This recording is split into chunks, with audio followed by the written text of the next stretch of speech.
I promised Nigel I'd keep this short and sweet, so I'll just do a little intro if you don't know Nigel. So when he was 5 years old, no, I'm kidding. No.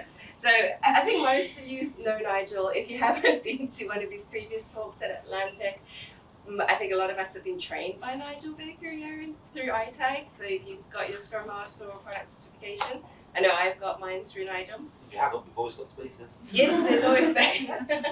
Perfect. So yeah, he's trained a lot of us, and I personally love his style of training. I'm not the best person with theory, and you put a lot of practical information in there. He's an Agile coach as well, so he brings his real life experience in. He tells you the good, the bad, and the ugly very candidly, which is great. So we learn a lot of lessons through his experience that hopefully we don't have to go through in our own roles. And he's also a keynote speaker. So he recently was in the Scrum Alliance Global Gathering in Munich, right? And you're doing a talk on pairing there. So hopefully we hear a little bit more about that in the future as well. But today's talk is called the New Think Tank, and it's about evolving agile practices in our evolving and changing world. I'm sure anyone in these roles knows that the industry around us is changing. The way companies work is changing quite drastically at the moment. So we're going to cover some topics like embracing change, Scrum mastery, integrating AI, and a lot. So Nigel's going to talk for about an hour or so. Feel free to ask a question as it goes on, because there's going to be a lot of subject matter as we go through it, and then we should have a bit of time for Q&A at the end. And then if anyone wants to go for lunch, I'm going for lunch afterwards. So if anyone wants to catch up in this forum, please do join us. I'll 100% join you for lunch. Perfect. Yeah, so you know how, hello, not so much. So, Nigel Baker. Hello. Nigel Baker. No. I'll sit on my Westlife stool, you know, like, what was one of their songs, you know? You're the wrong person. Halfway through they stand up, don't they? You know, they go like, so when I stand up, you know, it's a deadly part. So here's the problem, right? This is a lot of theory. Okay, just to warn you now. So where am I? Okay, from go to Atlantic, I need for more details of other things you can do here. So there we go. Evolving agile practices in a changing world. This is actually the real name of the presentation. Okay, which I've got to read you because I got Tessellation, Galaxy's Edge, Hotel Shower Taps, and the connection between the three. Productization, commercialization, stickiness, mortgages, and belief, and techno-bro-fascism, and its inevitable rise and what you can do to counter it. But that's a lot less catchy, isn't it? That's not something you could put on the bottle or a tin. So we'll stick with, I'll tell you why it's called New Think Tank at the end. Okay? Where am I going with this? Oh yeah, so I did a talk on pairing in the Global Scrum Gathering recently. My friend Paul God and I have been pairs for over 20 years working together, so we do a lot of pairing. We thought we'd do a presentation on pairing, and we'll pair on that presentation. And we have fun. It was about pairing as developers, pairing as coaches, as Scrum Masters. It was a fun, light little fluffy sorbet, basically. And they stuck us on the end of day 3 to try and make people hang around at the conference for this fun little end session, right? So we were in like the death slot at the end. And we're going to talk a little bit about it here, a little bit. But I didn't want to do this talk, right? I put that talk in because I thought Paul and I are something to a banker. But I actually submitted a completely different talk that I wanted to get in, right? About like the fundamental issues of our current world of work and how we need to transform how we work, and a big sort of revolutionary-esque, you know, come on. And of course they turned it down and picked the sorbet instead, right? So never one to be undeterred. I basically stole the last 10 minutes of that pairing presentation and then just ranted at them for 10 minutes, basically, under the pretense of pairing. So I literally went like, stand back now, Paul, we've had the jokes, now we're doing the rant, okay? But there's a reason for this. I actually connected into pairing, and I will connect into pairing in the end, right? But I was here, I think, 2 years ago, and I kind of did a presentation. I don't know if any of you came for it, but I basically did a presentation and I tried to squeeze everything I've ever learned into an hour. So every single conference presentation I've ever done in 1 hour, right? It didn't quite work, but there's a lot of stuff. It was like, just here's an idea, right? But at the time, we were talking about the world of Agile seemed to be on like a bit of a knife edge, like the world of technology. And it's been downhill since then, right? There's been loads of issues. Agile's on a downward slope for a few reasons, right? But not just Agile, right? And some people haven't been noticing it as much. They've spotted it in the agile space. You see people like on LinkedIn crowing. You know, the sort of just bad human beings who are like, look at those coaches, they don't do anything. What Scrum Master do? I don't know what the term means. You know, like the whiners and the. But they're not realizing that this movement is coming for them, right? It's just eating up the agile people first, but it's creeping. So let me think what the next slide is. Oh, there we go, the Agile Manifesto. Now, if you don't know what the Agile Manifesto is, please come on one of my training courses. Dee schedules them very frequently. Certified Scrum Master will go through it. Next one in June, come along. But that's the famous manifesto of Agile, what it is in a nutshell. You know, it's about, you know, uncovering better ways of working, being people-centric, result-centric, customer-centric, and change-centric, right? But this is the famous definition of agility. But I always thought it didn't quite capture what we do, right? This kind of is like a footprint of what we do. So it gives you some of the symptoms, right? But it doesn't actually tell you what we do. So there's this actual definition of Agile you may have seen, right? Which is Agile is incremental, iterative, empirical, and empowered product development, right? Incremental means you need strong technical ability to build it in small slices, right? Empirical requires close customer and stakeholder interaction. If you're going to work off of evidence, you've got to get the evidence out of someone. Iterative requires you to loop and learn from those first two. So you've got to be incremental and empirical, then you can be iterative and learn. And empowered is freeing us to do all the above, right? Now this quote's come up with by a famous Agile guy called Nigel Baker. Yes, I am quoting myself. Yes, that is the ultimate act of self-delusion, I think. But the point is what we're seeing in the world of work and what people are noticing is people are doing the top three. But the fourth one is coming under ever more pressure. The idea of the empowered individual, right? So I've been talking about this for about a year or so. And at the start, people just looked at me like I was mad. But now, if you look at any mass media, you see this start coming up. So I've got here a quote. I'm not going to bring up Trump, and we're not going to discuss politics, but I was listening to the Rest is Politics podcast, and they had an episode on Trump, basically on polarization, really is what it was, right? On polarization. And I don't read that, you can read it afterwards, or you can read it now.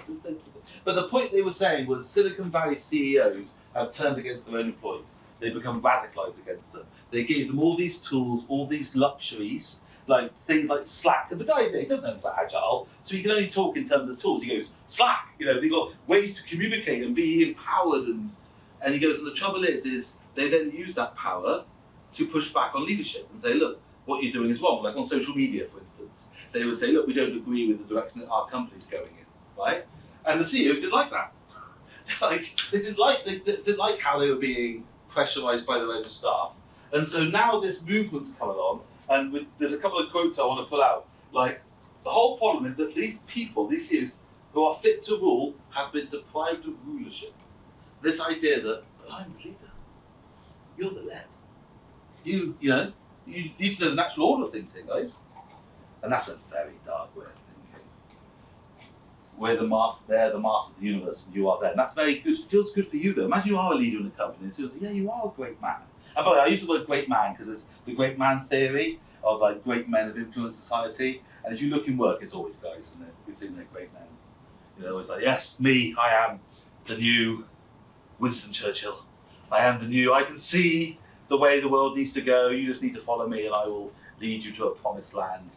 Just need to bend to my will. And this is all very dark and very miserable. Has anyone been watching Andor? Show of hands, you've been watching Andor, by the way. If you haven't been watching Andor, it's the latest Star Wars show on Disney+, and unlike all the other Star Wars shows, it's good. Right? It's actually really good, right? No spoilers. It's about the dawn of the Empire in Star Wars, like, you know, so Empire. But the guy, Tony Gilroy, who's been the creator of this show, right? He's been talking about it a lot in the last few weeks because it's got huge numbers. It's now the top-rated show on IMDb and stuff. It's huge, right? And he's using words like authoritarianism. Yes. This show's about authoritarianism. This show's about what happens in systems when all. And finally, in the last 2 weeks, Disney have allowed him to use the F word, which is fascism. And he goes, the show's about fascism, right? The trouble is, we are seeing, I've jokingly called it, but we are seeing in the world of work what I can only describe in a nice way as tech bro fascism, right? The idea of, I'm a great human, I am the leader, you need to be led. The idea, anyone ever read Ayn Rand's book? Again, we're not going to moan about objectivism, but has anyone heard of Ayn Rand and the objectivism movement? Books like Fountainhead and Atlas Shrugged. They're the sort of books that young men read when they're 18 and think they're amazing, and then you read it again when you're 40 and you're like, eee. Because the entire point of the book is like, society's rotten. Like, you should not let society hold you back. Like, you have a vision, don't let the mediocre, like, you hold me back. I can see the future, and it's all about, again, it's all about the individual, not society. It's all about, a singular vision rather than collaboration. Collaboration is like a weakness, And again, this type of mindset has been around a long time in tech, especially in startups. People think, I've got a vision, What the world needs is an Uber for cats, or something. That's probably out there. But the danger, so this idea of people who think, let's get rid of bureaucracy, that sounds very aligned with the Agile movement, which it is, because we've always thought of bureaucracy as being wasteful, like extra process being waste. But the trouble is, coming out of Silicon Valley, is almost this idea that process is toxic. So process isn't just waste that you clear down, but process is something in its innate nature wrong. Like, why would I let process constrain me? It's like it's the weak constraining the strong. I'm not going to want that to happen. I'm going to move fast and break things. You must have heard that line, move fast and break things, right? It's supposed to be applying to small bits of software on cat Ubering websites, not humans. You get it? Like, move fast and break things, not supposed to be a thing you do to society. It's supposed to be a thing you do to like your slightly naff intranet website. And so this culture's spreading and it's causing a huge amount of issues all over the place, right? And it's happening in politics, it's happening in life, it's happening in tech. Agile's taking the brunt of it at the moment, but it's coming behind for everyone. Anyone, you've got a collaborative role in work, that sort of thinking's coming for you. Why would we collaborate? I hire you as a resource, you need to do your job. So, that's the end of the presentation. Thanks everyone, cheers. And oh, here we go. Oh, what's this? My laptop's so old, the flash player saying, shall I uninstall myself? You should have uninstalled yourself, mate, about 30 years ago. Let's get that. There we go. What's coming next? Here we go. There we go. So back to my coda. So this was like how I finished off. I was trying to say at the time, so look, there's this really sort of dark movement coming. What we need to do is counterbalance against it in some way. In fact, in the pairing presentation, famously, I said, look, if you want to build up skill and ability, pairing is a great way to do it without having permission. It's one of those skills that people don't talk enough about in the world of Agile, yet could be actually something really fundamental to make this stuff stick. And then we start saying, well, okay, what should we be doing to make stuff stick? So in between coming here last time and coming here this time, I did this presentation, Unveiling, Changing, Failing, Scaling, right? And this presentation I did all over the place. I thought I did it here, which is why we're not doing it today. So I thought I did it for ITAG, but I can't find any evidence I've done it for ITAG, which goes to show I've delivered the presentation too much, right? But this presentation was all about a huge bit of work I did last year, right? Which was the new Scrum Alliance scaling certification. I don't know if you know, but the Scrum Alliance has launched a scaling certification. Do you know this? Exactly, that's the problem, right? Which is, so we spent a lot of time building up a new scaling certification, but to counterbalance. Okay, truth be told, I'm on camera shit. How do I say this in a way that doesn't get me told off on camera? There's a lot of money in scaling. There's been a lot of people doing it badly. There's lots of models out there that do it atrociously, but get very well paid. The Scrum Alliance said, nobly, we need a bit of that. Not money, changing the world of work. And so they came to a few of us experts and said, look, what are we going to do? We need some product in the world of scaling, right? To have a conversation about Agile at scale, right? And they said, but the key thing is, it must be framework agnostic, right? What we do not want, under any circumstances, is that building another model, like another framework to compete with other frameworks. Have you ever seen this, SKCD thing? Situation, there are 4 competing standards. Ridiculous. We need a universal standard that covers everyone's use cases. Yay! Solution, there are now 15 competing standards, right? And this has happened in the Agile space multiple times. There's at least 2 models I know, Discipline Agile and Essence, that are basically saying, look, we are the Uber model. We are the model over all the models. No, actually, I'm the model over your over models. So the idea was, okay, framework agnostic. So I spent a year doing this, right, with colleagues, and we contributed equally and equitably and fairly to this product development. One person contributed a lot more than the others and was effectively product owner of this, but I won't name him.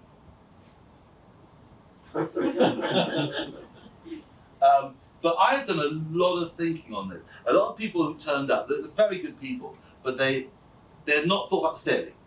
They had thought a little bit about practice and implementation. They hadn't got deep into but why do things work how they work, and why do they not work how they work? What's the actual science behind all this, right? So I, as always, got massively over engineering, right? And so I came up with this model. This is a very simple. I came up with this model in 10 minutes, so don't worry. But it's a very simple model saying, look, the trouble with saying framework agnostic, right, in work, is all these agile frameworks are actually different. And I don't mean different in practice, I mean different in philosophy. And no one talks about that, right? They talk about, like, you pick a framework like you're picking a shirt. Should we have this framework or this framework, you know, blue or green? When in fact they actually have very fundamental cultural and philosophical differences within them, right? But no one ever tells you that. So I came up with a simple model of practices versus power. Said, okay, there are some models that are very prescriptive, some models that are very principle-based, like vibes. Hey man, we don't have practices, we have feelings. And some models are very empowered. Hey, do what you feel is right. And some models are like, you will do as I bloody tell you. Right? And so you can end up with, and I'm not going to do a deep dive on all these, but has anyone got any experience of SAFE here, by the way? It was the Scale Agile framework, right? It's incredibly prescriptive, it's incredibly managed, right? It's like, it's literally almost like you must do it all like this in this way, right? It's a brutal experience, been very popular financially, because companies they dislike uncertainty. So they like, so I can buy the box, I can play the whole game, I don't have to think, I can install the box, right? It's great. The only issue SAFE has had, it's made millions, billions SAFE, it's been sold to venture capitalists, it's made loads of money. The only small problem SAFE has is it doesn't work, right? Which everyone who has got like a 99% failure rate when people try it, because it turns out that's not how you need to do scaling, right? And so, like, there's all these other models out there, some of these you wouldn't even heard of, like ELSE over here is under development, Fast Agile, Less, Nexus, but they're all like, what's the difference between a methodology and a framework? We're going to talk about that in a minute. People use those 2 words interchangeably in work. They are very different words, right? We need to have a chat about that in a second. And freeform, hey, compared to indoctrination, like managed principles, you will all endorse empowerment. You will all believe, which I find creepy as anything, it's like thought crime, isn't it? So I came up with this model. We did loads of work developing this. I'm not going to do Cynefin again. Every single talk I've ever given in ITAG has involved Cynefin. I cannot go through it again. If you'd like to learn more about Cynefin, we'll have a chat at the end and we'll talk about Cynefin, and you'll say, well, is it not spelled Cynefin? And I'll say, oh, but it's a complexity science model, but it's actually at the root of a lot of agile thinking.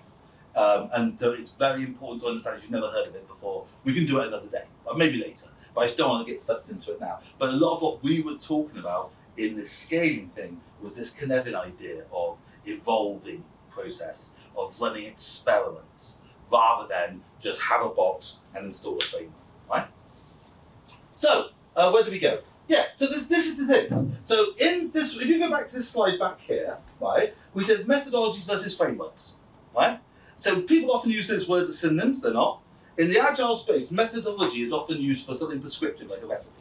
You follow this recipe, you get this result. You know, don't turn your brain off, trust the process, right?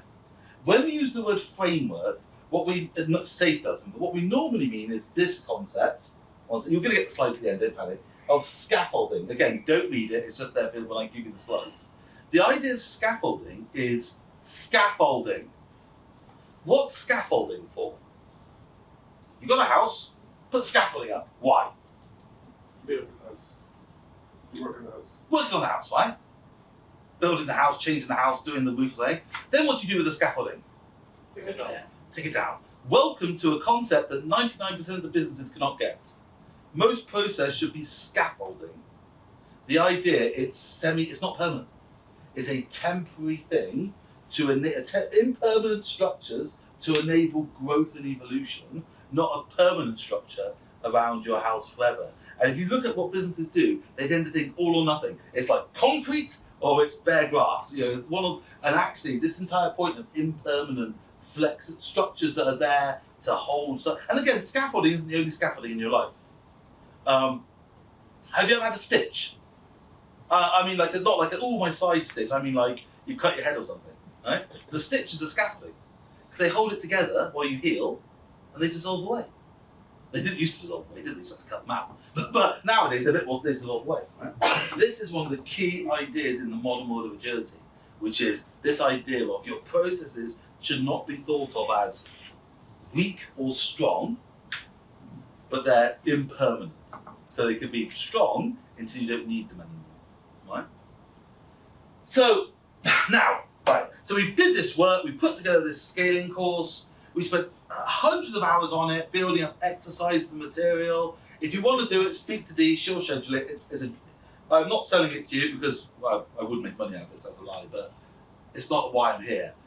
It's a very good course, but it's hard, right? It's hard. It's really hard. The course is hard, and doing it in work is hard, right?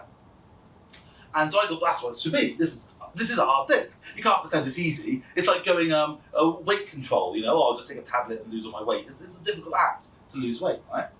And I was watching a video on YouTube, as I want to do, and it's a video by this lady here, right? If you don't know her, I don't know her either, but she did a 3+ hour video on Disney Hotel involving Star Wars. So I don't know if you know, Disney and Walt Disney World made a hotel, a Star Wars hotel. It was like role play. So you go in, you're like on a galactic star cruiser. Oh no, stormtroopers arrived. So like, again, some whose toes are curling right now, but some people would like this sort of thing. Billions of pounds they spent on this immersive hotel. It failed utterly, right? They closed it. Right? She did a 3-hour demolition of it. And the way she talks like she's an innocent little girl, but actually she's like the most forensic, analytical thinker you could imagine. And it's well worth watching the video, just hearing someone with a forensic mind like take a scalpel to a concept and just take it apart. And she went to the hotel, and she was having issues with the rides and the interactions. And when she complained, people said things like this to her. They said, well, no one else has those issues, so it's clearly you.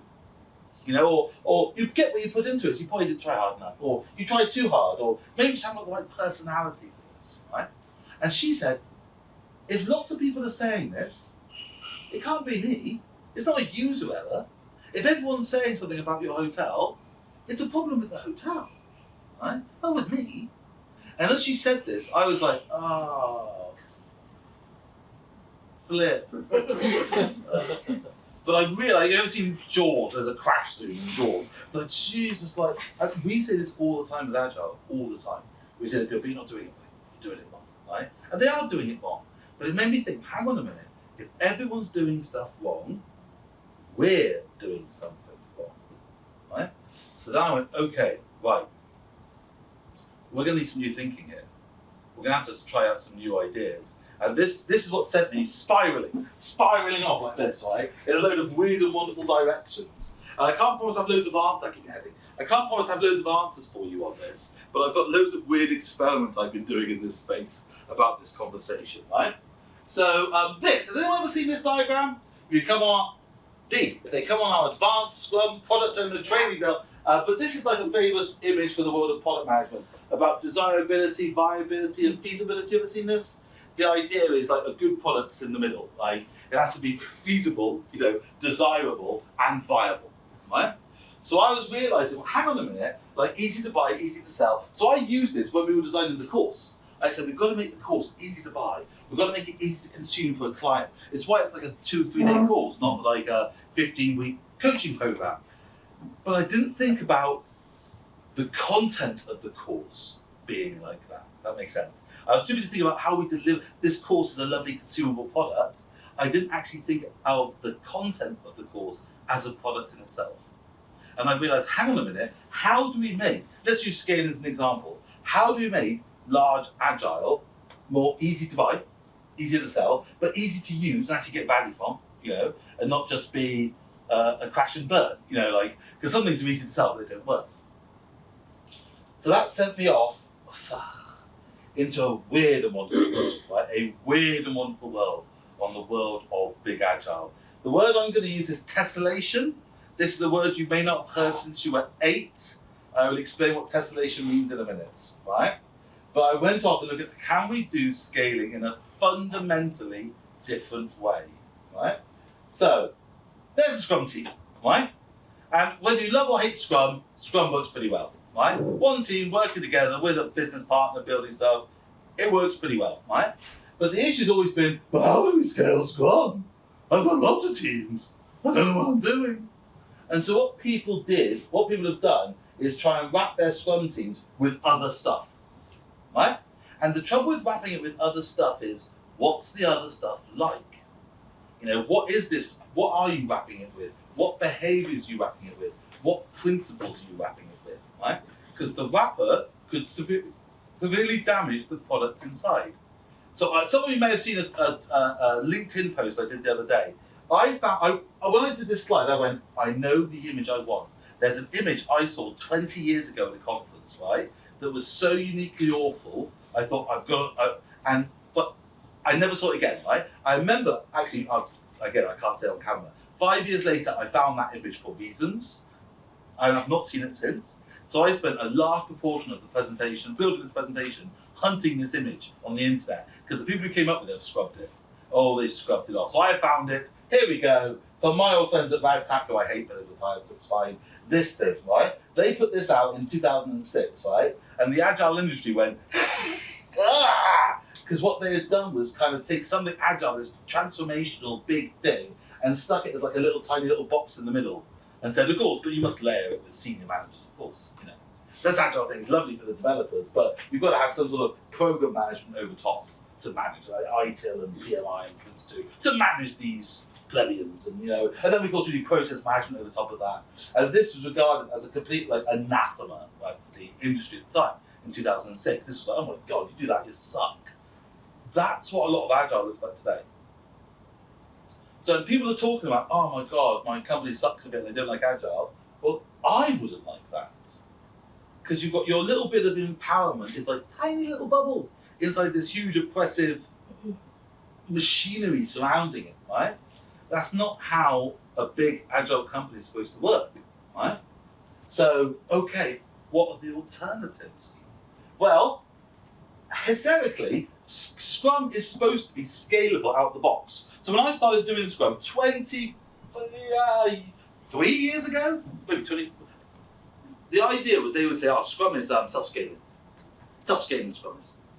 You're great, how? Self-scaling. Yeah, but how is it self-scaling? Well, it scales itself. But how? Oh, good question, but I think you'll find it scales itself. So that's not helpful, right? But actually, Scrum does have built into it. So I don't know if you know, but it's got actually some scaling thing built into it. But no one mentions this, right? Because what you find, when you say self-scaling, what Scrum actually does is this. So you've got a Scrum team, you've got another Scrum team, right? When they scale, they pool a bit of sovereignty with each other. So there's little bits that cross over. They say, okay, we'll share this little bit, right? And by sharing this little bit, we stick together, right? That's the idea. So if you go back and read your actual Scrum guide or whatever, there's actual official advice now on scaling, which no one follows. Which if you're going to have a big project and scale, you pool the product backlog, right? So the product backlog shared. So you've got 4 teams, you share the product backlog, right? And of course that means you share a definition of done. So you've got 4 teams that have got the same definition of done. So if you don't know what definition of done is, CSM course to you. But you've got this checklist, and you share that checklist. So you're all building to the same standards, right? That's actually in Scrum itself, right? Now, there are other flavors of Scrum, like large-scale Scrum, which is a scaling model that has medium popularity, right? Where they pool more. So they say, okay, because I don't know, large-scale Scrum famously comes from my world, which is the world of telecoms, where you're building some massive level of software and it's got like 4 features. There's like 100,000 lines of code, engaged tone. It's And so what you find is they'll have shared product owner. Because the product owner, there's not a lot of features. It's like I go, okay, right now, 9 teams, engage tone. All right, okay, right. And so they also share sprint planning because the products are so interwoven in that space. They'll actually have sprint planning together as teams. So they do their sprint planning together, so they're interworking, right? But more crossover, right? But again, that seems to be really hard to do, to get people to do that. It doesn't seem to have taken off that idea.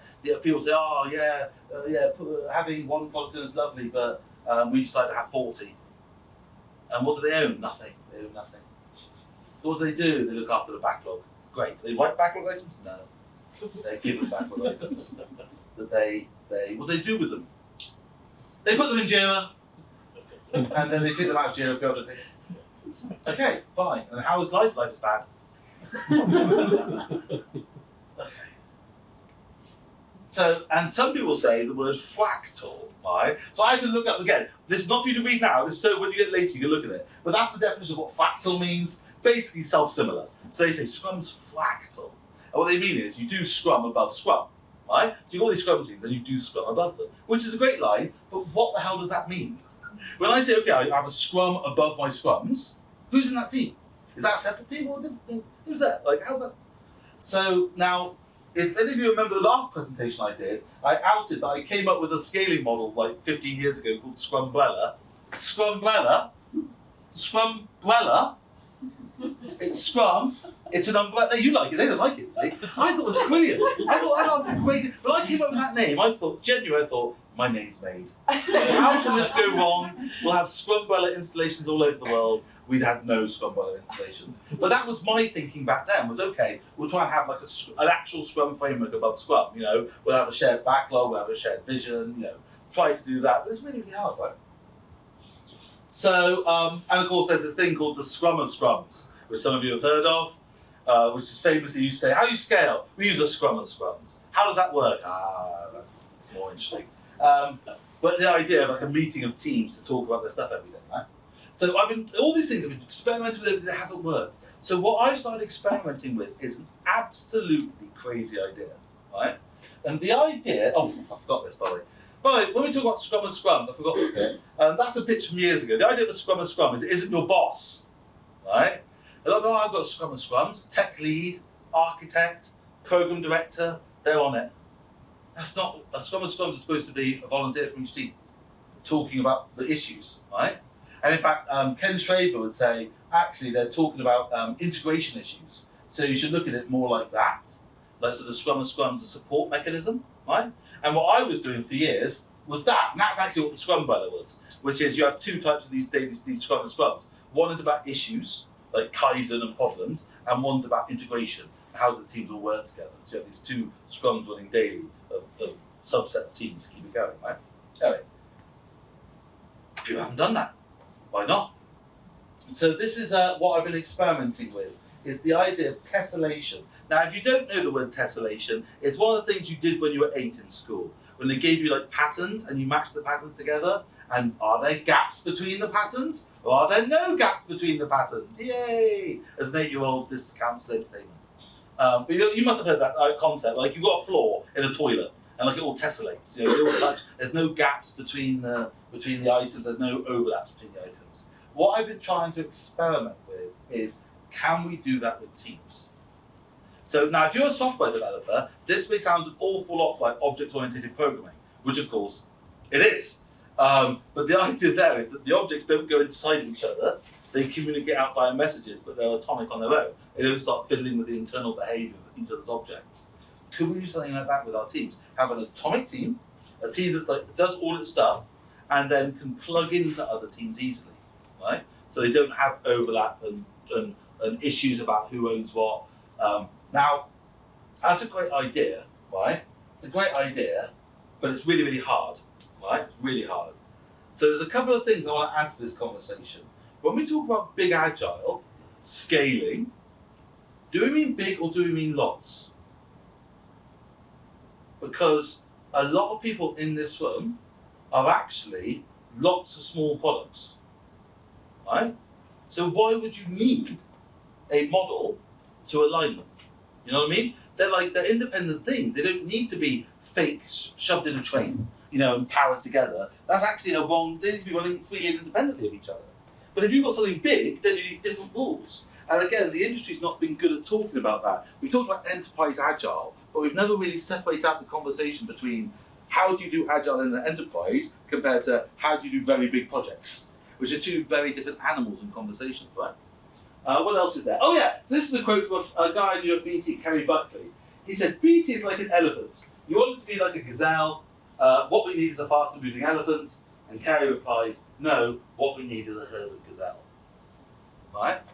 And so if you want to start thinking about sort of modern agility, it's that concept. Here we go, murmuration. That, by the way, I spent a long time finding that. That's Galway, that is. Do you recognise the town? Could be lacquer.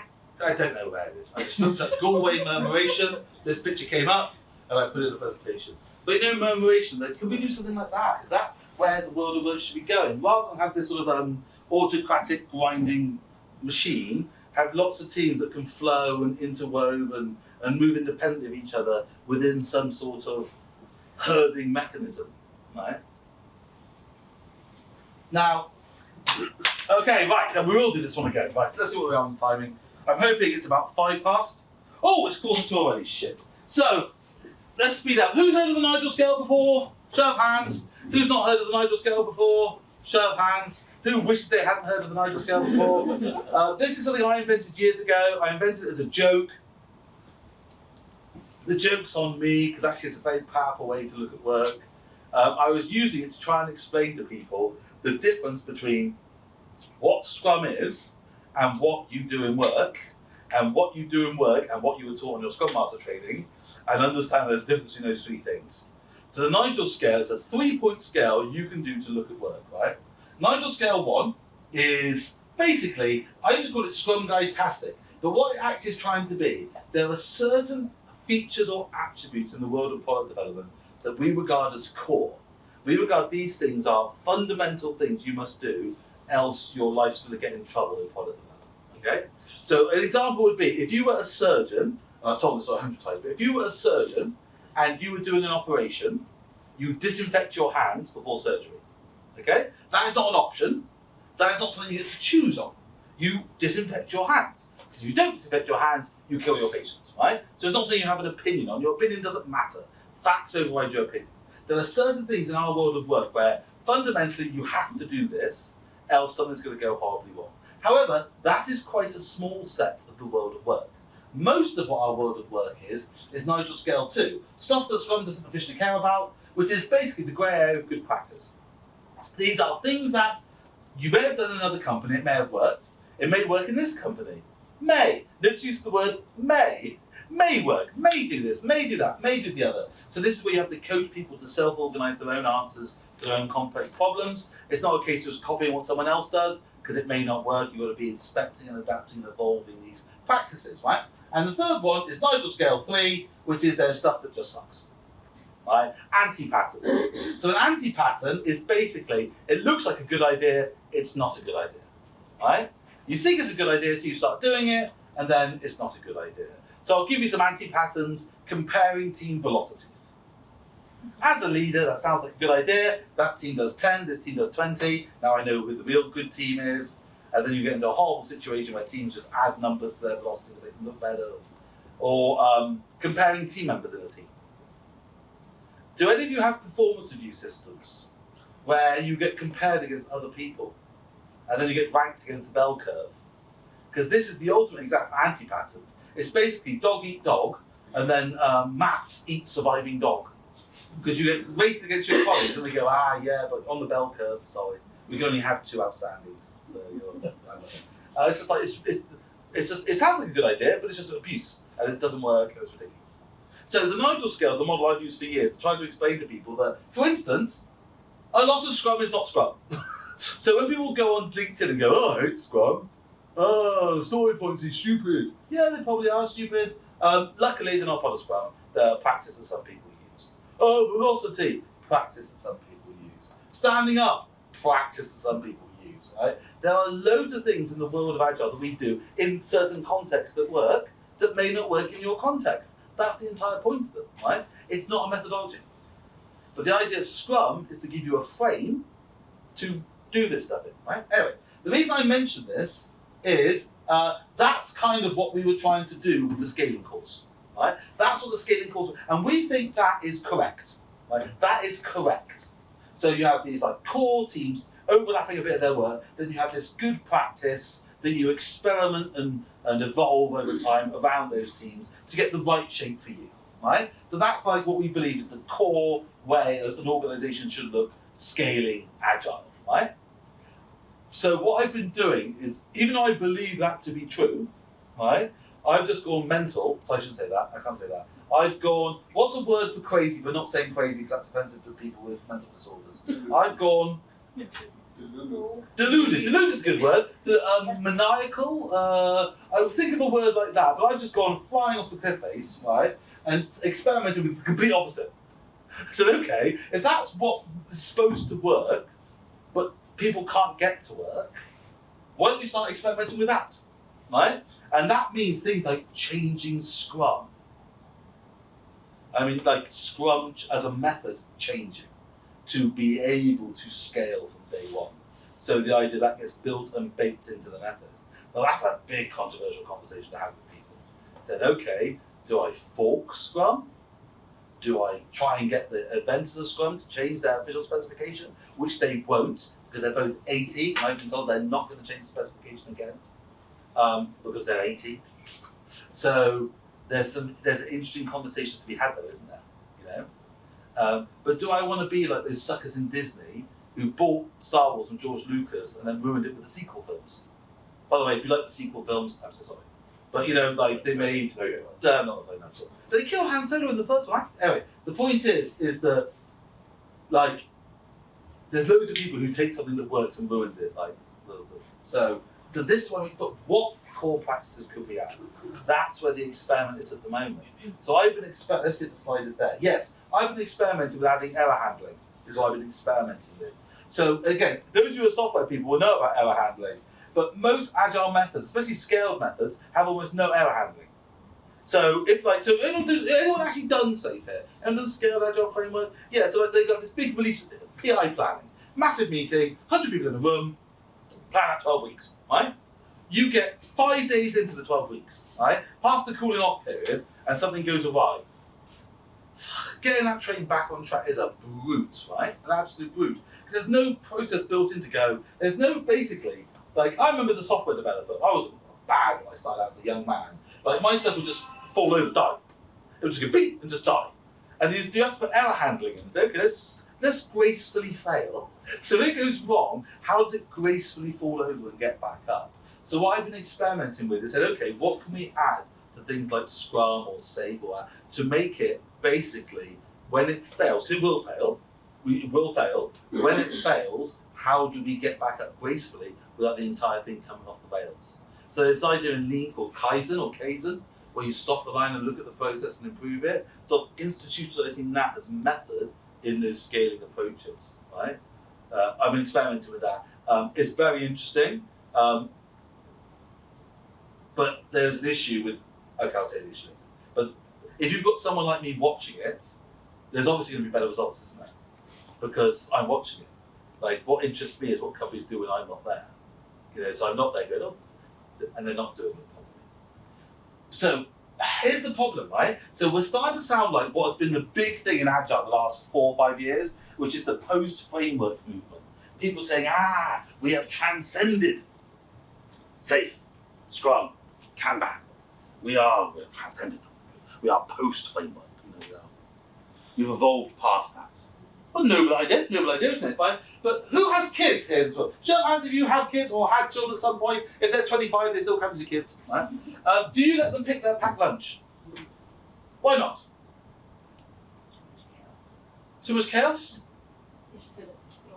Philip, the sweets bad stuff, aren't they? Bad shit. They're like, sweets and a biscuit. You need some vegetables. Biscuits are vegetable. So you have to, you need to eat your. You need to have, my kids are quite good actually, they are quite good. They're far better than I would have been, but still, like my daughter Alice loves these, right? Lunchables, they're pretty nice. My wife just detests them, like, that's processed food, that's awful. And so there's always a clash between them. So that's like, oh, goody, well. Anyway, this is my concern with the entire post-framework movement, connecting back to the start of the presentation. Hey, we're post-Scrum now. We've transcended this need for a scaffold or something. So now we don't need a Scrum Master. You know, we can just have Agile Delivery Manager. Just, you know, the team is self-organizing. The Agile Delivery Manager can just keep an eye on the team. And before you realize it, you've got an unempowered team again. Being waited, told what to do by their boss. Just tell me what you need. And just tell me what you need. I'll do it. And so, because people turn off the hard bits, don't they? Don't eat the sprouts. I'll eat the cookie, you know? And so there is an issue with frameworks, which you may not realise is there's a reason those things are in there as a minimum viable feature set, you know, as an MVP. There's a reason that stuff's connected together, and it counterbalances stuff interestingly and in ways you may not realise when you're using it. I'm talking about Scrum here specifically, but it could be extreme programming or it could be Kanban. Not safe, because safe is actually not a framework, it's a methodology. So, this is what I've been doing. So, I've been part of the Agile Network. If you haven't heard the Agile Network, sign up, I guess you can. It's basically an online YouTube, it's a very expensive, venture capital funded, online platform, basically an Agile TV channel, if you can imagine such a thing. Love Netflix? Come do Agile Flicks. Runs every day. Producing enough content for it is monstrous, because like 8 hours, they wanted originally 12 hours of new content every day. And I said, we can do that, we'll need like 4,000 staff. There's like 12 of us, okay. But we do get new content every week. One of the things I was doing on it for the global launch is I was doing these, I called them New Agile Method Experiments. Yeah. What's in a name? But I was doing that on 3 topics, right? Which I want to talk to you about quickly, just to get some idea of what you should be thinking about a bit, because what we're trying to think about a bit in the movement. We've already talked about tessellation, like, can we have a different way of thinking? Maybe we can't, by the way, it may fail, but can we think about how we combine teams in a different way? But the other 2, which I've been experimenting on, is do we have the right balance between flexibility and variability, like between mutable and immutableness, between do that properly, if you need to do it like that or you're going to get into trouble, compared to, do you know what, we're in a wide complex world, there are loads of options here, you know, you can do it how you like to do it. And I don't know, one, if the world of work fully understands that yet, the idea there are things you should flex, things you shouldn't flex, and secondly, are we being truthful about that stuff? i.e., are we telling people that thing they shouldn't flex, they shouldn't, and that thing they're flexing, perhaps they shouldn't flex? Because I have a horrible feeling that there are some things that some of us have regarded as being, oh, you know, that's okay for you, you know, that's okay, in your organisation, do what you need to do there. Actually, we should be saying, no, you need to do it this way, really, you know. And that leads us up to the second experiment which I've been running, which has been, this is even weirder. Look at the picture, right? This is so hard to explain, I don't know how to explain it. But basically, have we got the right balance in our frameworks of where they start, where they end, how high they go, and how low they go? So I'll use Scrum as an example. Scrum does not contain engineering practices, right? Should it? Like Kanban, should Kanban actually be more prescriptive? So we start, if you think about Scrum itself, Scrum starts, as if by magic, bing, the backlog appears. Should Scrum officially start sooner? Right? Be starting earlier in the fuzzy front end? Or should it start later? Should we go, as I said before, tessellation was about how high does the method go? How does it connect into higher levels? At the moment, something like Scrum is very team-based, isn't it? Very sort of team-sized. And what about what goes on above it? Should we actually expand a method to cover that above stuff? But if we do, will it get done or not? So this is some of the conversations we're trying to have. Challenge some of the sacred cows, because people have just accepted those for so long. They may be true, but I think we need to go through a revisit to find out. Because I'll give you an example. In the last version of Scrum, Ken Schraber and Jeff Sutherland, who write the Scrum Guide, watered down the Scrum roles. They called them accountabilities. And they said, oh, you know, Scrum Master doesn't have to be a job. It can be a hat you can wear. So you can be a Scrum Master and be an analyst and be a magician and a firefighter. And they did that, I can tell you why they did that, to try and appeal, I've got to be careful on camera, allegedly, allegedly, to try and appeal to some of those venture capitalists and software people in Silicon Valley who don't have full-time Scrum Masters. But what they did was, by trying to appeal to a certain community, in my opinion, they watered down a practice that has led to a cascading problem, which is things going a bit wrong in organisations. Oh, do I want to do this? Yeah, okay, we'll do this quickly. So I did this last time, so really quick. So just be aware of this. This is from the last presentation, but Agile practices evolve over time, okay? Especially some of those good practices, they age and decay over time. So a lot of people treat them, as I said before, like absolutes rather than scaffolding. They don't remember planning poker? Used to be an all Scrum Master training course, we'll give you a pack of cards, right? A lot of you aren't doing it, right? So it's crap. Well, actually, what it is this, right? It's a good practice that fades to a bad over time, right? So it's not bad, it's not a good idea in mature teams. But it doesn't make it a bad idea. It makes it a great idea to introduce a concept, just not a great idea to be doing it 2 years down the line. Start thinking of your practices three-dimensionally like this. Okay, so this one evolves, this one decays. Okay, so give me a practice. Let's draw it on this chart. Give me a practice. Any Agile practice at all? Backlog refinement. Oh, that's a little bastard. So that's exactly to a whole. But there's loads of ways of doing it, right? But backlog refinement is not a core thing in Agile Scrum. It's a good practice, right? But how you do it would depend. Like, for instance, if I did backlog refinement in one big meeting, that's probably a good idea with a new team, but it sort of decays away slowly to a bad idea with a mature team. If I did backlog refinement with multiple meetings, maybe that's not such a great idea with a new team, but becomes a better idea with a mature team. You know? And if I did backlog refinement as a just-in-time activity that the team do spontaneously, self-organising and empowered, that's a bloody stupid idea on day one, because they won't do it. But on day 101, it could be a great idea, you know?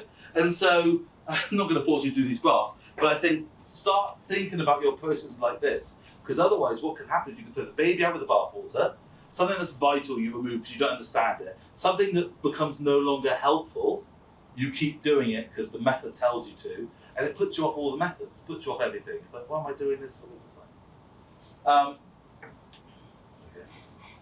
Go, oh, ignore that one for now, it's a bit boring, not going to do that one. But you can use it to traverse the terrain, we said that last time. There we go, that's what I wanted to get to. Confusing a good practice with a best practice is a bad practice, I think I said that last time I was here. And knowing when to have discipline and rigor, when to be open-minded and flexible, and when not confusing the two, right, is a really interesting idea as well. So that leads us on to the next thing, he said, hoping it's the next thing. Oh, God, no, not that one. Story points, yes, there we go.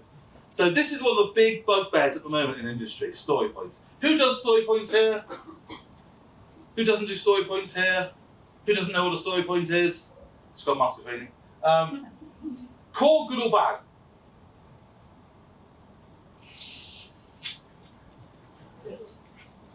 Good.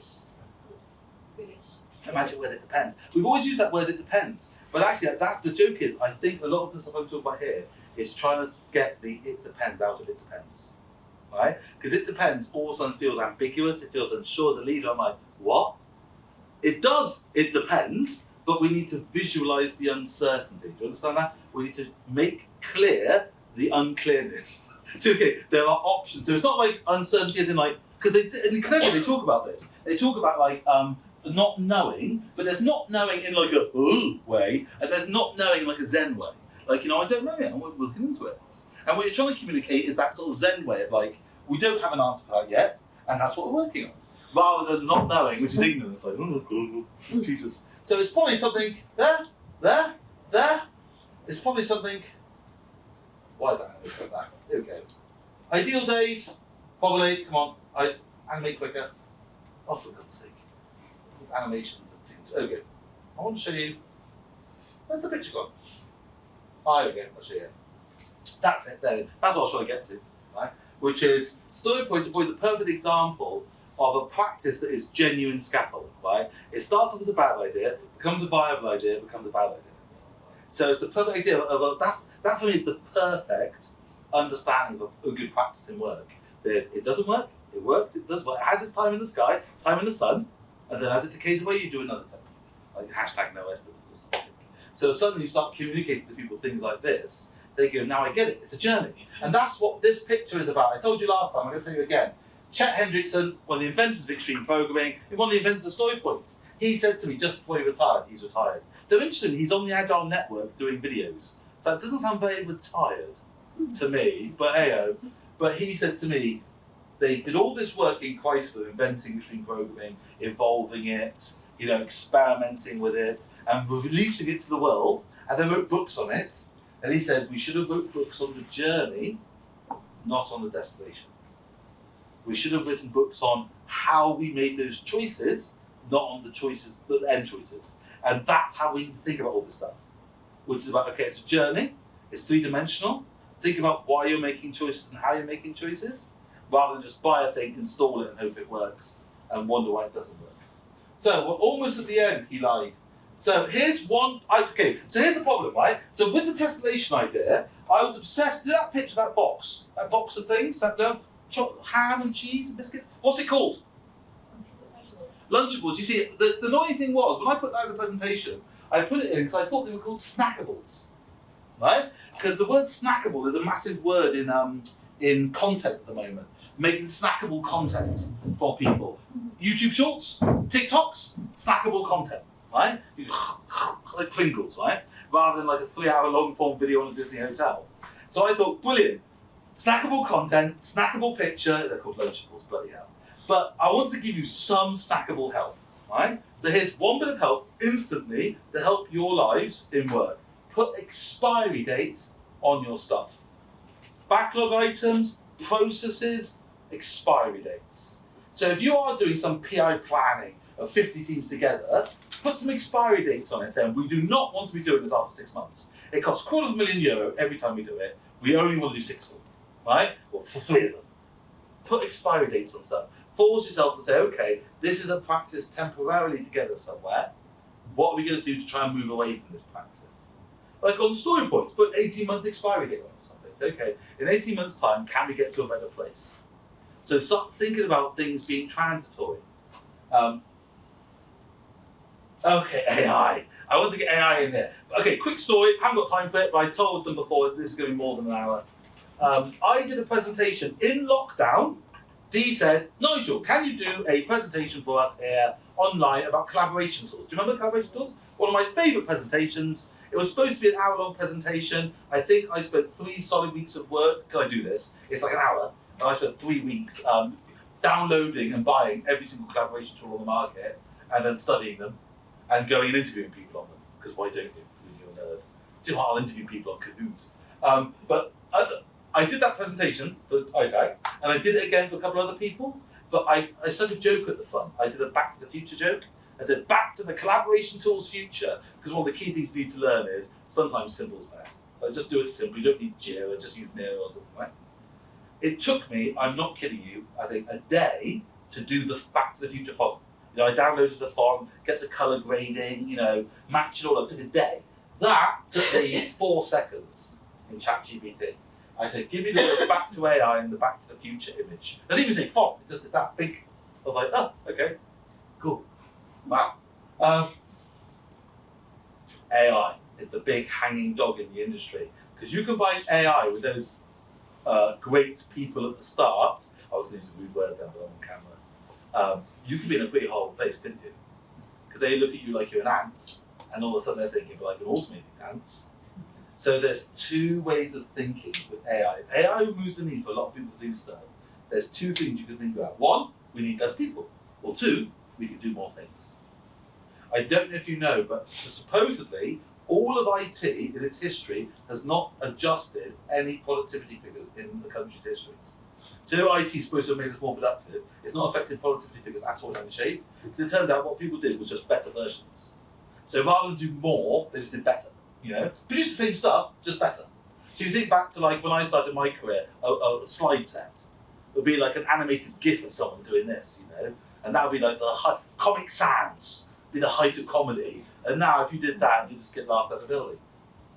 By the way, Comic Sans has been in this presentation.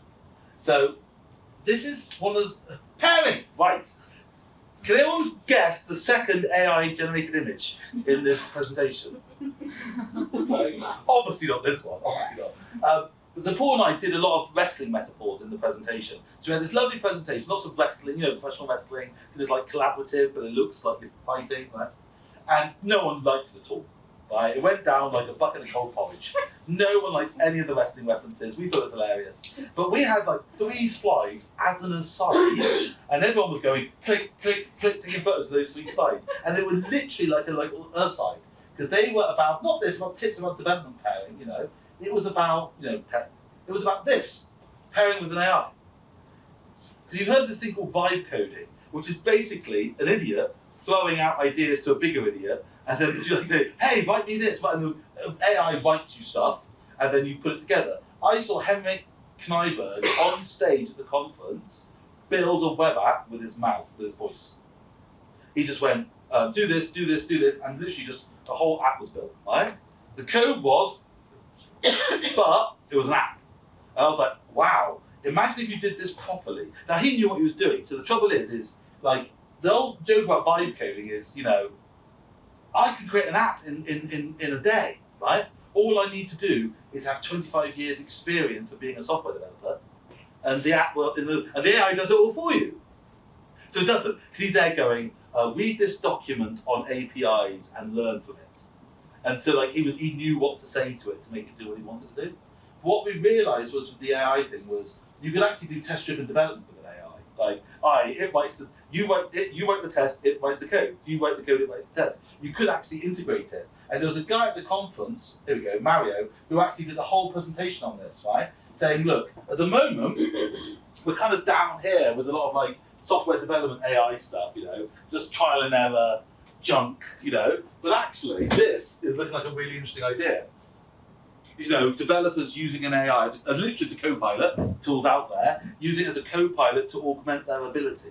And that is interesting, because all of a sudden, you could use AI to replace people.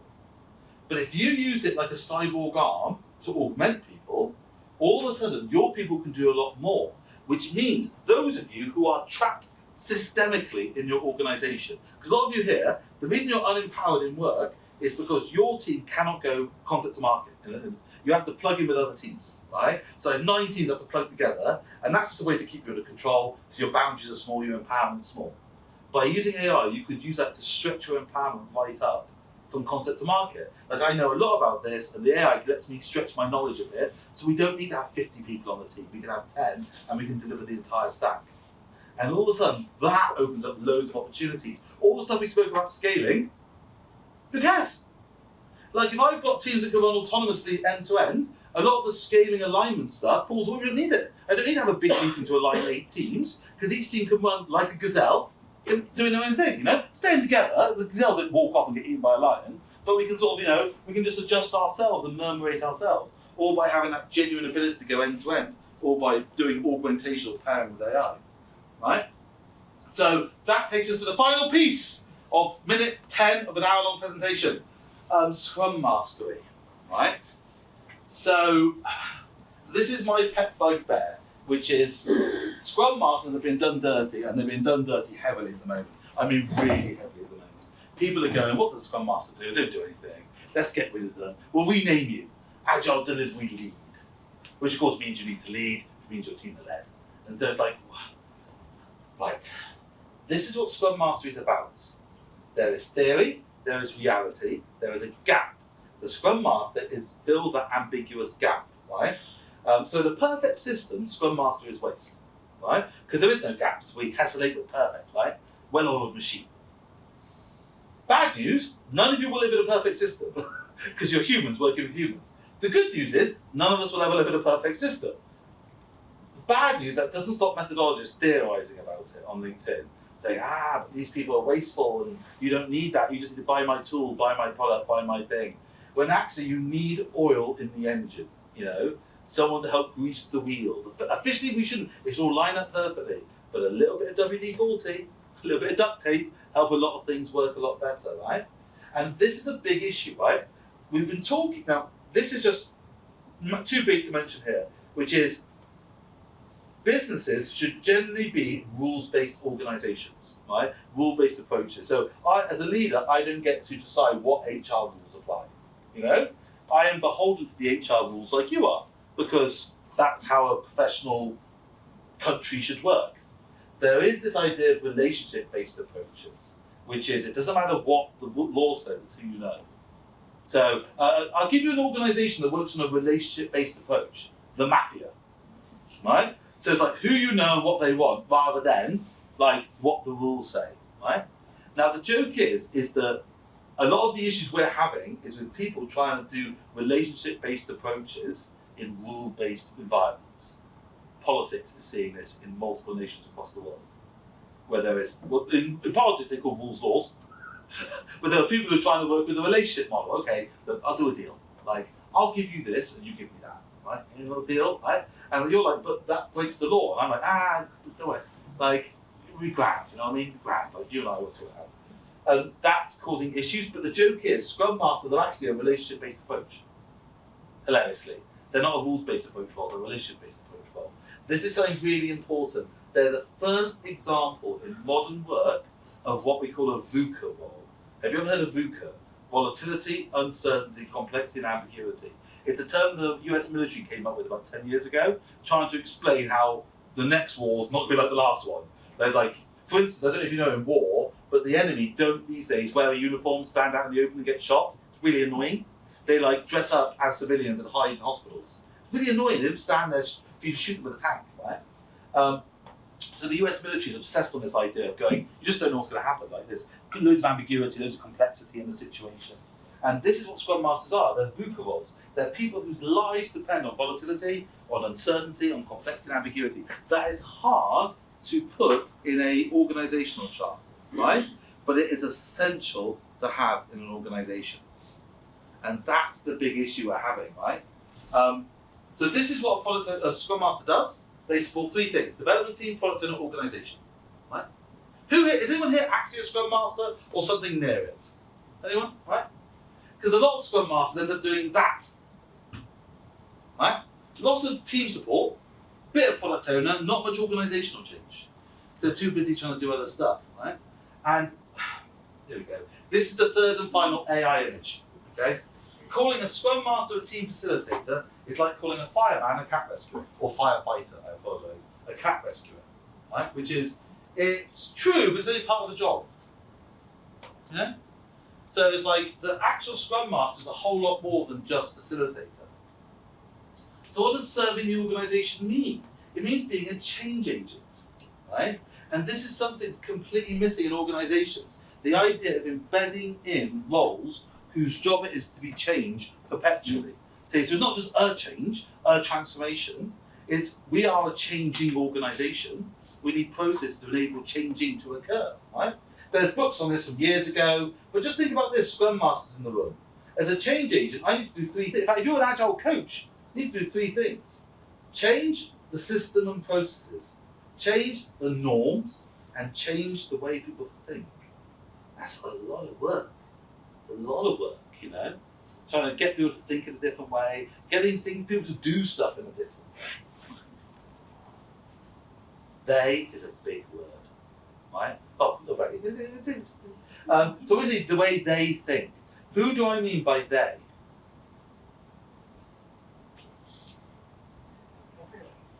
Oh, thank you. But let's try and be specific. That's a weasel word.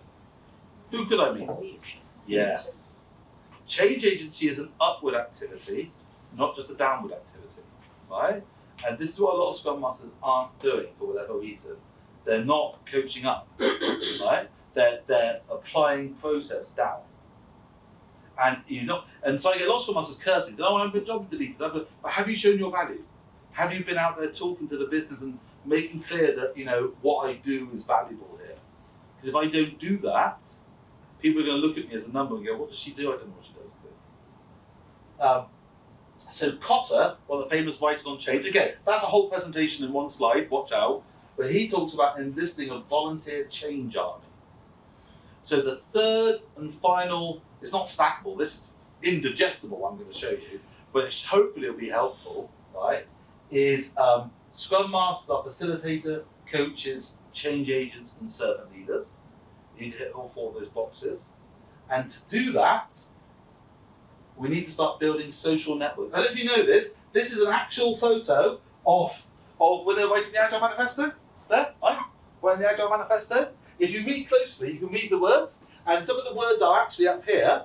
You know, individuals and interactions over processes and tools? They originally said individuals and social networks over processes and tools, which is interesting. That's before social network became like a social network, you know what I mean? But the other thing is the first line was, we are figuring it out, which I think is a lovely line. Rather than we are discovering, we're figuring out. Social networks. Scrum Master is a shared accountability, but not in the way you think. Final quiz question before we finish up this talk and you can all escape. Who is this and what is he filming? No, not Spielberg. Lucas. Not Lucas, my favourite director of all time. No? James Cameron, yes. What's he filming? Not quite. Not quite. But famously, he filmed the Alien sequel, right? And famously, he gave a 3-action pitch on Alien, right? That got him the job. He basically went, okay, he went in, wrote the word alien, right? Scrum Master. Then he added the letter S at the end. Aliens. And then he put a $sign through the S. And that was his pitch for the film, and they gave him the film. It said, you are doing Alien sequel. Aliens, right? That is what we need to talk about. It's not about Scrum Master, but Scrum Masters. So, here we go. Next time you're found with your chin on the ground, there's a lot to be learned, so look around. And what makes that, join in by the way, it's high edge. What makes that little old ant think he'll move that rubber tree plant? Anyone knows an ant can't move a rubber tree plant, but he's got high hopes. He's got high hopes. He's got high apple pie in the sky. Hope so anytime you're getting low, instead of letting go. And just remember that, and oops, there goes another rubber tree plant. The joke, of course, is this song is lies. It's absolute lies, right? High hopes did not assist that ant defeating that rubber tree plant. What was the key factor that allowed the ant to defeat the rubber tree plant? Lots of bloody ants, right? So this is the key thing, right? Scrum Master on its own doesn't work. It's a network bot. No one's talking about that. What you need to do as a Scrum Master is understand you are a team with others. You are a network with others. You are a hive. You are a herd. You are a murmuration with others. And only as a collective can you get anything done in an organisation. As an antibody, I can defeat no bacteria and no virus. As antibodies, I can take on a lot of dark stuff in your body, right? So look at this, boom, now that's worth a photo. Take a photo, everyone. You're gonna get the slides at the end, but grab a photo of that one, right? Boom, there we go. That's what I was building up to. A spring of gazelles, I thought was a nice name for it, right? But basically, what I've tried to do here is it's again, experimental, so it's not fixed, it's not solid, but it's experiments, is I've tried to map coaching, facilitation, change agency and servant leadership onto dev, team, product and organisation, and the fourth thing, other Scrum Masters. How do you hold each other accountable? You know? How do you, because that's another issue. I hear people go, they moan about the other Scrum Master, that other one's rubbish. What do you do about it? Like, you're a collective, you need to work together on this, right? And so for me, that's, because at the moment, right, all the death of Scrum Mastery stuff is because Scrum Masters are doing that, right? And if you look up here, what am I doing? I'm facilitating Scrum events, definition of done, and decision-making models. I have a horrible fear there'll be at least one person in this room going, decision-making models? I don't even do that. I just do Scrum events. And so, like this, that compared to that. Right? That's what. Now, here's the problem. Scaling the Scrum Master role is just jargon. It's just jargon. The real problem we have here, and we need to solve in some way, is management and leadership in a cognitive, complex work, right? And that's all the stuff on the first slide is about that. People not getting how complex work works, right? and trying to apply models out of the 20th, 19th or 17th century to make it work, right? So the focus has historically been on how to scale teams, which we spoke about with tessellation, and how to scale product management, which has gone pretty badly. But in fact, we need to think about how do we scale actual leadership. So all the stuff we spoke about here in terms of Scrum Mastery is what leaders should be doing, right? And we need to get that across in some way. I don't know how, I don't know where, but we need to get that across some way. Conclusion, right, so here's the conclusion after that bloody long talk. It's a load of ideas. You notice there's no cohesive through story on that. It's just a load of ideas, because it is a load of ideas. Because this is what's needed, a think tank. So this is what I'm trying to do. So when I was last here, I talked about setting up something called a licensing library. I had this great vision. A few of us thought, we'll set up this non-profit, and what it will do is it will get together people with great ideas and give them a model so they can license their ideas to others. That was the idea. Then we realised no one had nice ideas. Well, no one had any ideas. They wouldn't. A lot of people in our industry are parasites. They just talk other people's stuff. They can talk very eloquently. Even on a safe course, they'll give you the safe material brilliantly. No independent thought in that at all. Just someone else's material, right? And oh Jesus Christ! And I was chatting to Paul about this at the conference. I was saying, I have a whole realization that some people need to do some work on inventing new ideas and experimenting and uncovering, and it probably needs to be us. And he said you, and I said us. And so that is where I am today. If you are interested, I would love to get you involved. If you have places to try new ideas, I would love to get you involved. But if we don't start experimenting with new ways of working, discovering new ways of working and doing business, we are going to be eaten up by new technology and old ways of working. You know, like, I can replace you with a computer, with an AI that will send annoying Jira tickets to colleagues in the organisation. You know, so it's on our duty to get ahead of that quest a little bit. If you would like to learn more, please don't. But if you would like to learn more, we're going to have a Q&A now for half an hour or so. We can have a chat about anything on anything. I'll talk about this, but there's some interesting stuff here that even if you don't want to talk about, could be an interesting starting, scaling, changing, leading, you know, the three major topics of this talk. Yeah, that's what we're all about, really. We need to start discovering new ways of working. Oh, otherwise we're going to end up with this. I love Star Wars. You know I love Star Wars, not the Disney ones. I love Star Wars. We're going to act this scene out, because basically Star Wars has already done this plotline 50 years ago, which is, I don't know if you remember this bit of Star Wars. The bits of Star Wars I love most are basically the Empire having meetings.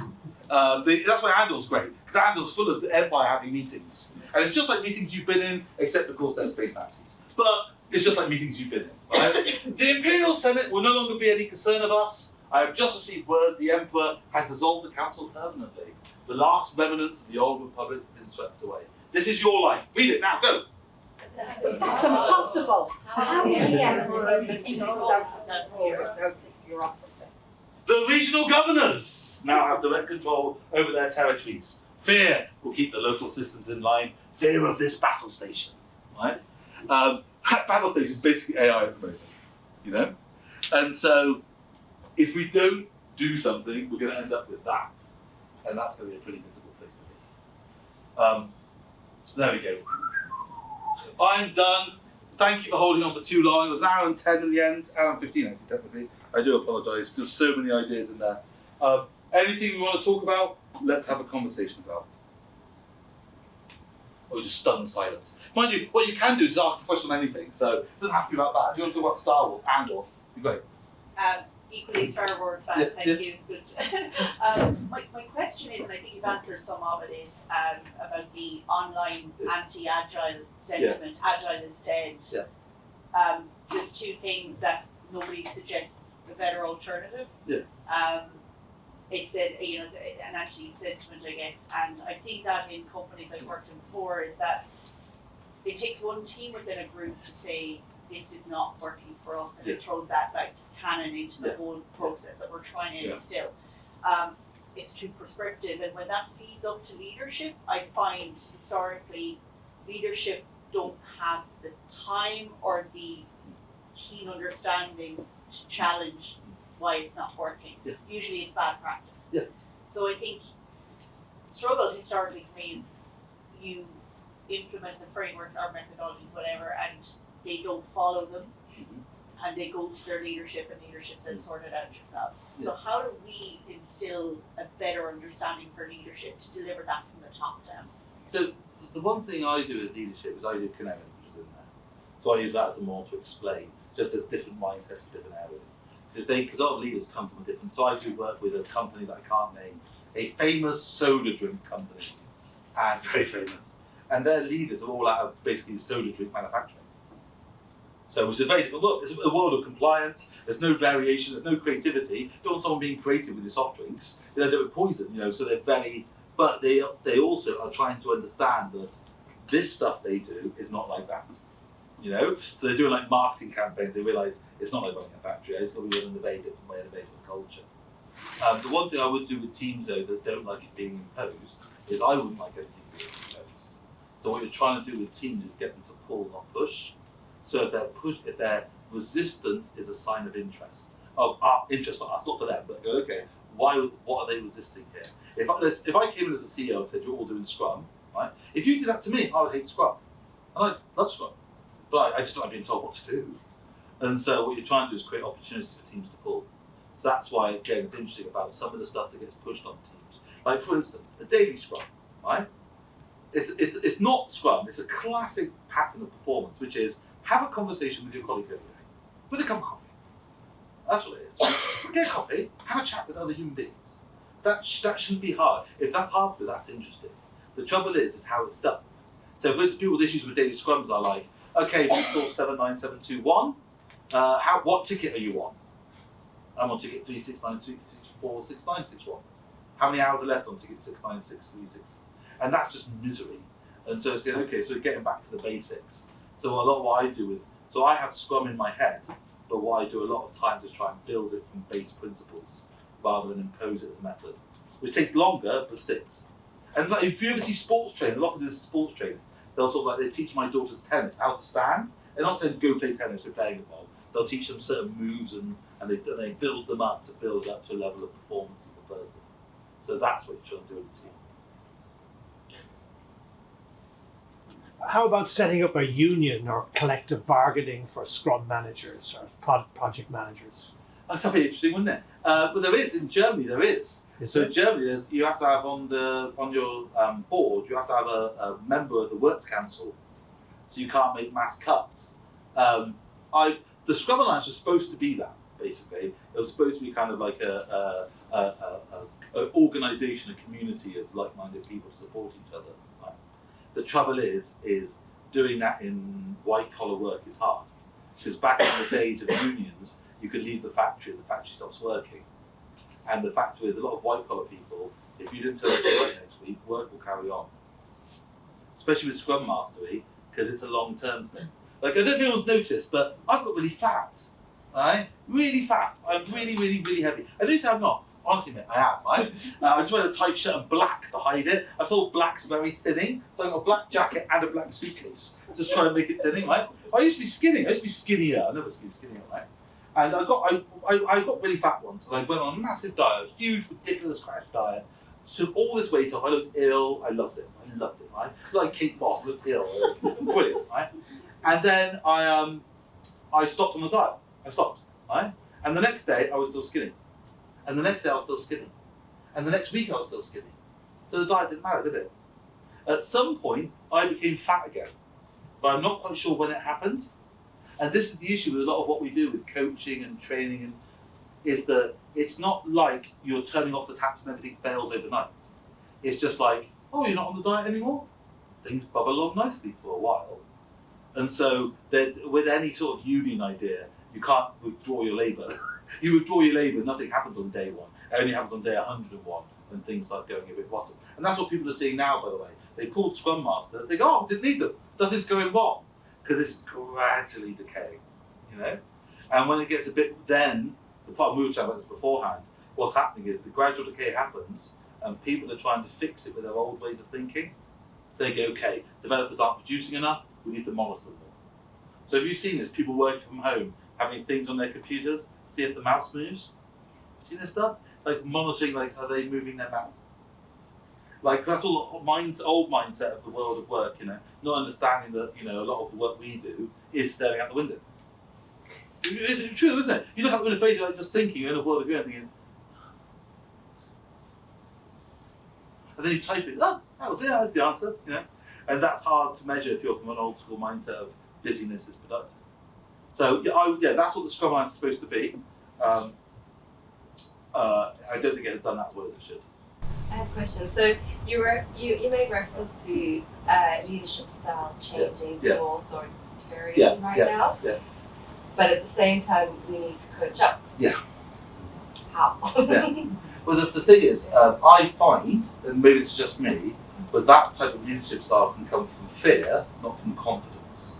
I joke, but I've never, it takes a lot of ego to be humble. You ever noticed that? Someone who's generally humble actually has a very strong sense of self that allows them to be not the big I am in the room. And you see people who are a bit like me, hopefully not me, but people who dominate, and they can see the fear dripping off them. They're being loud and they're dominating for a reason, which is like some sort of internal angst. So often I'll look to see if that authoritarian is coming from a fear, from a copycat. Everyone else, this is how a manager acts here. And then I'll just try and help them find better ways. Because you want things, again, we said before, but having strong leadership is not wrong in the right setting. Like you gave some earlier on, the fire alarm goes off, right? You don't want us flapping around outside, me going, oh, I've got to get a pastry. You promised me a pastry. No, Nigel, get out the stairs now. Like get down the stairs. You went, well, I'll get my bag. No, you're not. Get down the bloody stairs, right? That style is actually legitimate in certain contexts, you know? And so that it's not painting it as bad. It's just saying, understanding that, you know, as a leader, you'll be very careful getting what you want, because you're just one mind, and you've got like 100 people underneath you. They've got a lot more collective wisdom than you have. You should be listening a bit to that, rather than just trying to impose your will on it. Which again, if you look at some of the people who are some of the great men at the moment, in inverted commas, like Elon Musk, like that says a story on its own, isn't it? Which is a man who's bought his own hype, but also is causing himself a whole heap of trouble all the time, every day, because he's not learnt yet to like maybe 2 of these, 1 of these, you know, like twice as much as this. And so that's what we're careful of. So that's what I would try and do. I would try and help them achieve their results. There's ways of getting this that are much easier than just demanding it. Demanding it doesn't mean it happens. Like there's a great book that was recommended years ago. Can't remember the author, but you probably heard about it. That change agent presentation I mentioned there, I put the book in it, but I can't remember the name of it. But basically it's a CIA field guide for sabotage. You ever seen this? Sabotaging when your nation's invaded. So how do you sabotage the invading nation, right? You don't go out and blow up the train, because you're going to get shot, right? What you do is, you just do everything as slow as you can. You have lots of meetings to make stuff happen. You never, if someone can't make the meeting, you reschedule the meeting. See in Andor, they do this in Andor, right? Which is like, all this stuff just to slow it down, right? And that's the problem for leaders. I as a leader say, this must change. You don't want it changed? You're not going to fight me, but as an organisation, you'll find 1,000 ways for that not to happen. And it won't happen. But why is it not changing? And so you have to understand that demanding something doesn't make it happen. As a leader, I have to persuade you. So I'll try and get them to persuade you. You were an order for how to scale Scrum, like thinking blockbusters. I can't remember Yeah, very much so, yeah. I'll have a PP's book. Yeah. What was that? The nice term for it? Tessellation. Tessellation. We didn't use that word in Ireland, I don't think, Nigel. We use blockbusters. Tessellation? Yeah, I don't think so. Not at 8 anyway. I don't think I've used this in school either. I used it with my daughter recently. Really? Yeah. It's all the Yeah, that's it. I'm down with the kids. Yeah. There we go. So just in practical terms, how is that different to, say, the way that we currently scale either Scrum? So the idea there being is trying to get, so teams being more atomic, so they haven't got to do a lot of handoffs or parcels. So the team own the entirety of the experience. So one thing is the team better go end to end. No concept of a component team, but that team on its own can deliver the entire delivery cycle. Right? They don't have to plug into other teams. Right? They need to end to end.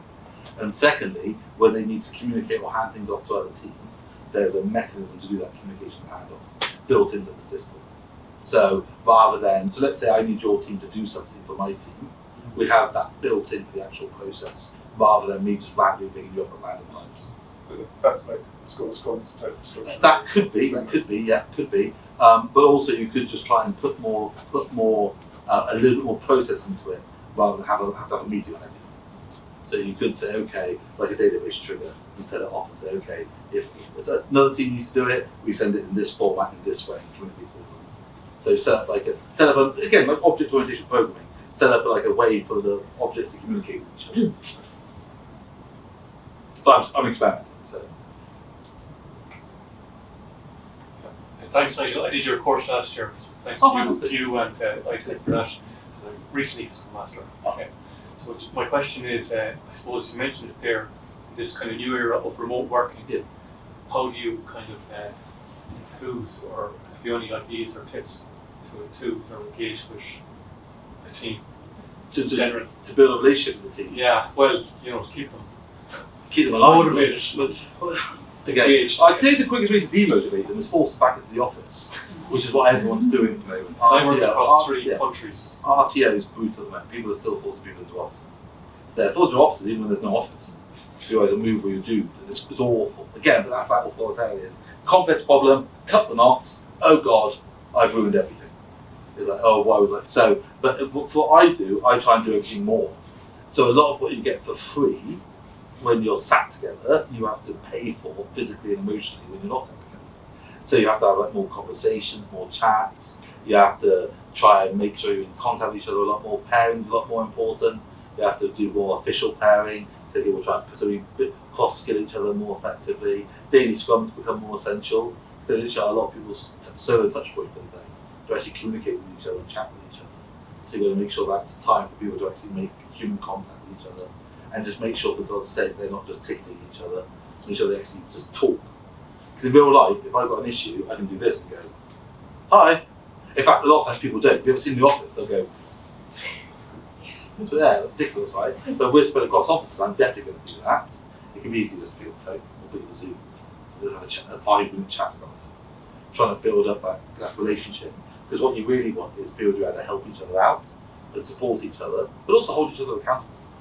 So if you feel like an individual, too much like an individual, you'll look after just yourself, and then you won't worry about other people's performance. And the minute you stop worrying about your teammates' performance, that's when teams start rotting. Because it's like, then it becomes your job to worry about performance, not mine. And although you as a Scrum Master can't monitor performance in any tangible way that's sensible, so you're trying to get the team to self-monitor. So to do that, you've got to build relationships with you. I know, so what we used to do back in the day was bring people together for a bit. Bring them together for a bit and then get to know each other, then send them back to a million miles away. A lot of people don't want to do that anymore, but because if you can, it's still a good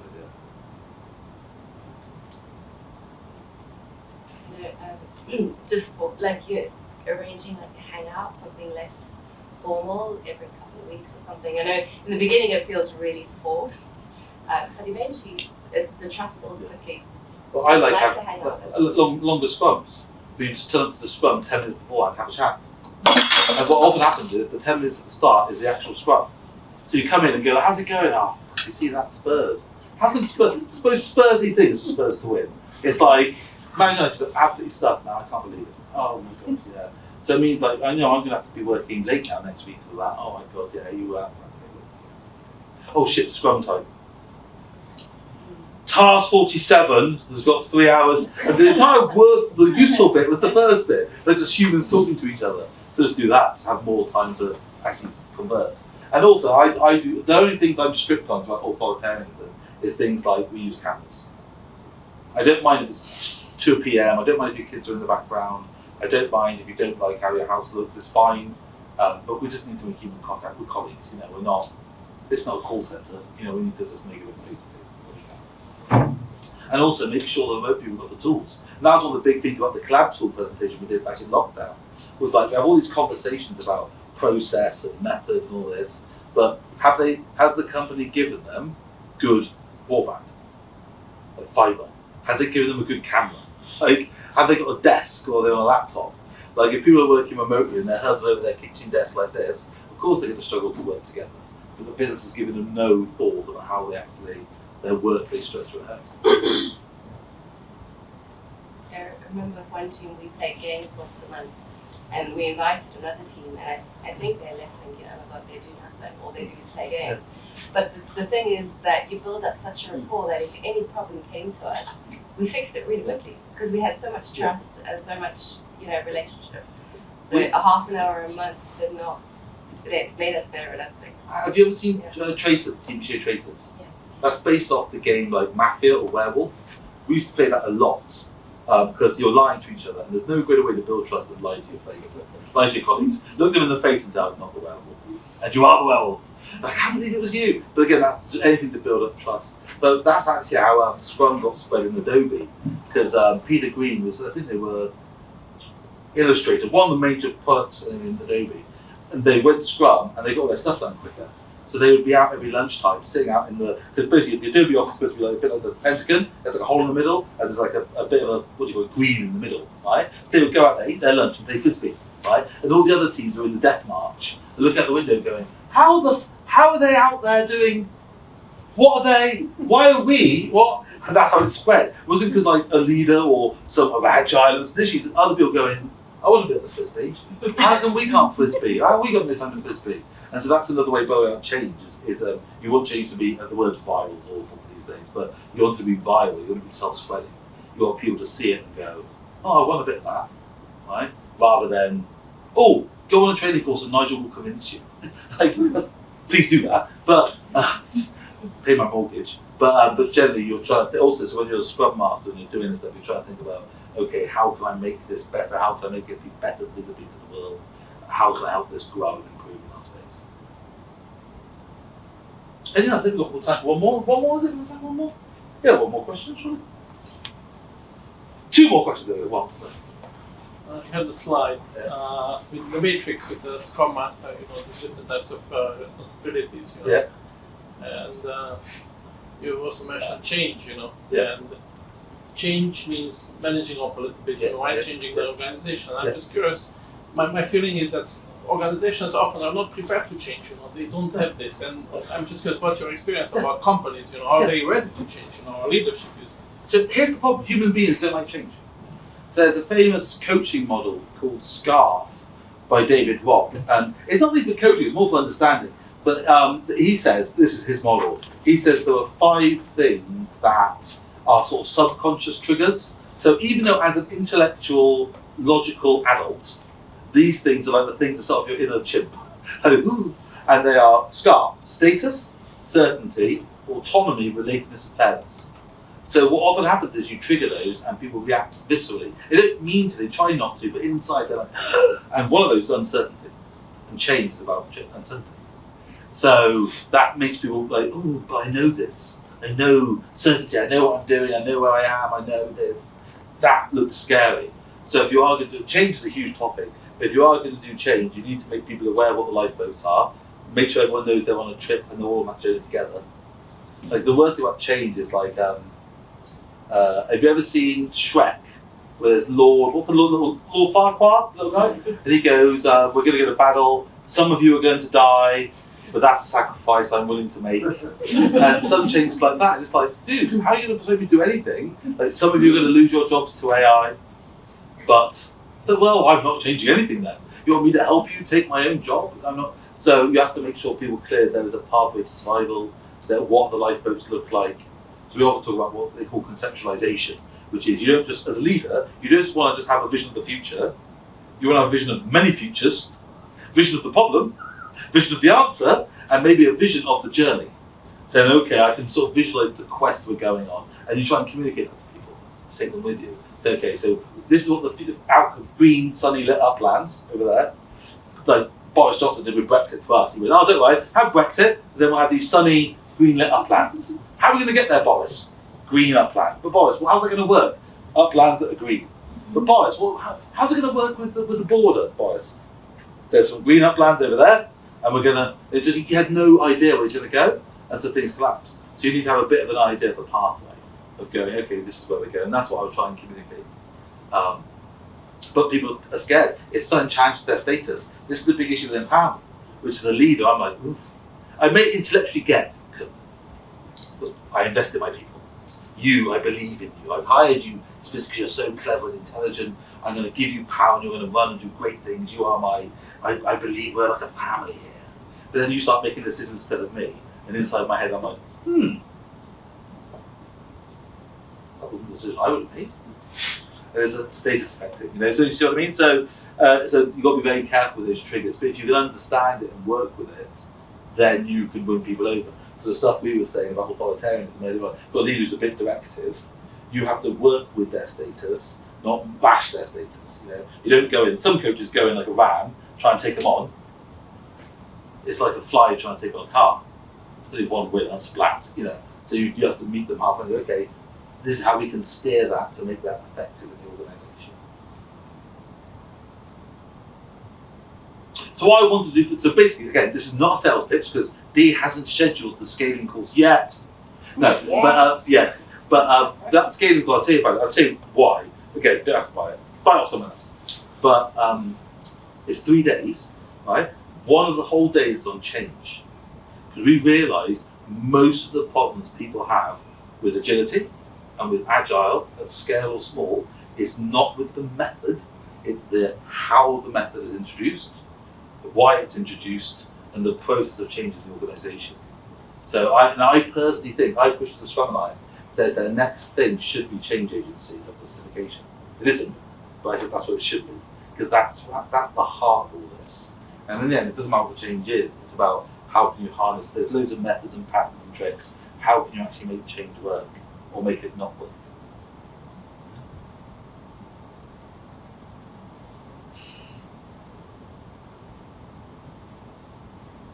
Is it lunchtime soon? We done? We're done? Good stuff.